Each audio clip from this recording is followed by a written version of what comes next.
Well, I guess it's time for a Sunday afternoon rant. You look at, man, not a rant. I'm going to tell a story. You see in front of you, there's a Art Deco table lighter here. Okay, that's a 19. I researched it. It's from 1938. Oh no, 32. It's highly prized. I had that with me now since 1977. I've lost it a couple of times, but I managed to find it. Could pop back up again. In 1977, I was hitchhiking down through Nevada, Utah, New Mexico, Arizona, Texas. It was in the fall, and I didn't have a work visa. I just came through the border and went working down around Boulder City, outside the Hoover Dam. It was actually the town they built to accommodate the workers that built the Hoover Dam.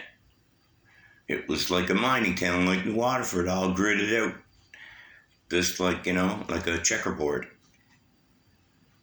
And while I was looking for work, this guy every town has a guy like this guy. He happened to be Hispanic. He knew everything about outdoor landscaping when it came to the desert, because the desert, you're not growing any lawns there. Okay, there's the decorative side of landscaping in Arizona and New Mexico and Nevada. It consists of a lot of decorative colored rock, and this guy used to use old railroad ties, and we'd build a wall type of deal. And then one thing that he added was the desert plants. Now, this is where this little item here, this lighter, I found in the desert sand, shining, as we were excavating a property. And this guy was pretty cool. He let me camp in his back of his house. I had my own tent and everything. And he paid pretty good cash money. It wasn't too bad, but it was work. But one thing he didn't tell me was that if you got caught taking a cactus out of the desert,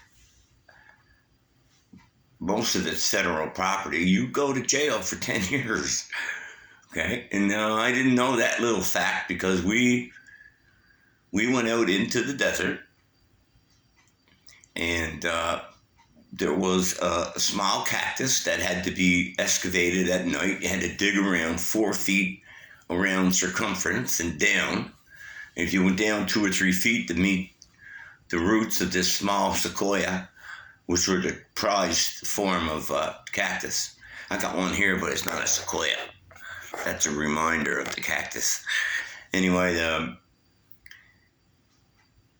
so we're out there in the desert. We're about maybe 5 miles into the desert with this truck and the shovels, and I'm digging, and I'm in the hole, and he's waiting for his turn to get down, because you can't get 2 people in there at once. But all of a sudden, he jumps in his truck, and he takes off. And I'm looking off in the distance, and I could see lights coming. And I ducked down in the hole, and that vehicle was a National Park Ranger, I guess, or whatever, and they were hightailing it after that truck.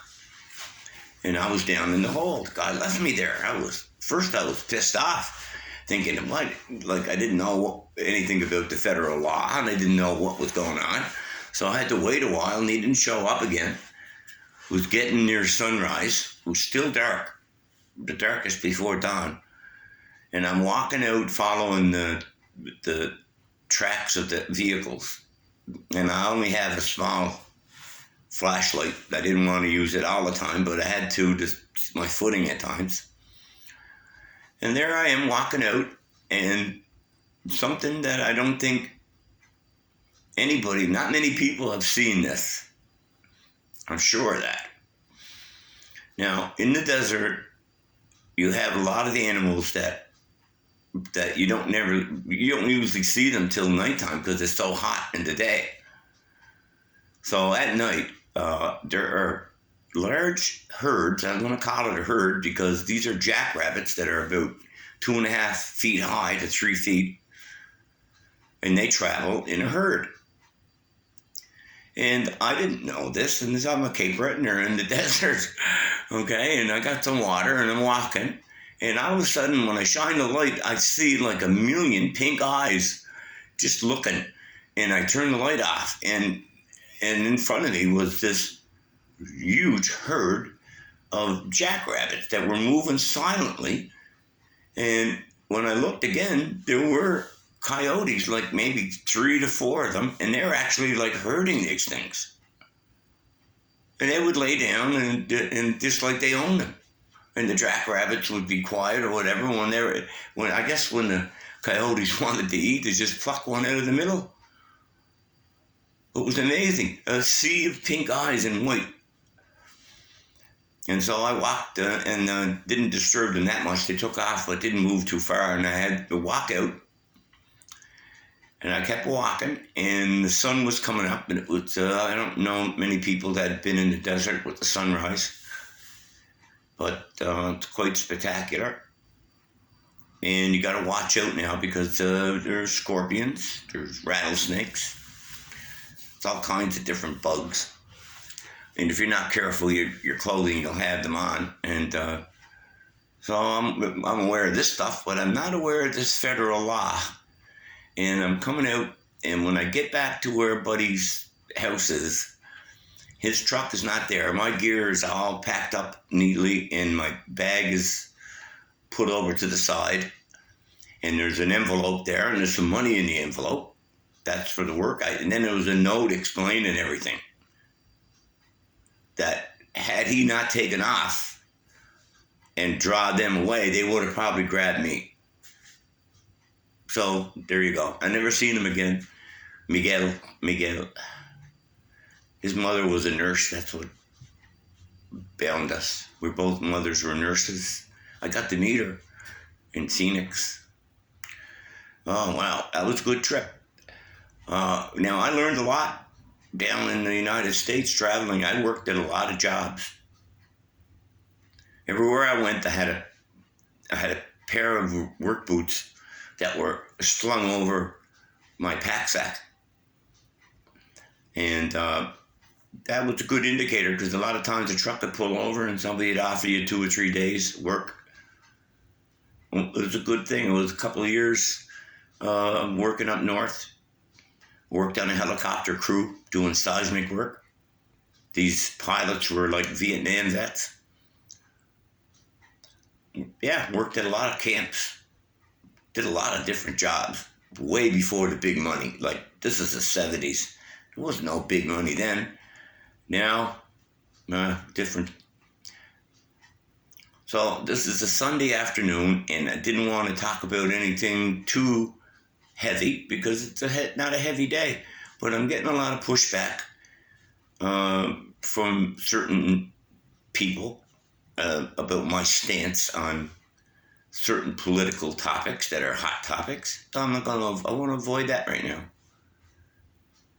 I just want to sell these fiddles and create a company that I can sell later on. And then maybe get a chance to actually enjoy some part of my life without trauma and a lot of drama and criticism, lies. And if I do decide to make another attempt at political office here in Sydney for the mayor's chair, if I do decide to do that, I'll tell you I have a campaign planned that will shock the BGs out of everyone. And I'll tell you, stay tuned, because if it if it turns out to be what I want it to be, the way I want it to go, then maybe I might just do it. But right now, it's to sell these fiddles. I got them in a lot of really good places. There's a new version with the music coming. It's going to be a great thing. And it is a great thing right now. And so stay tuned for that.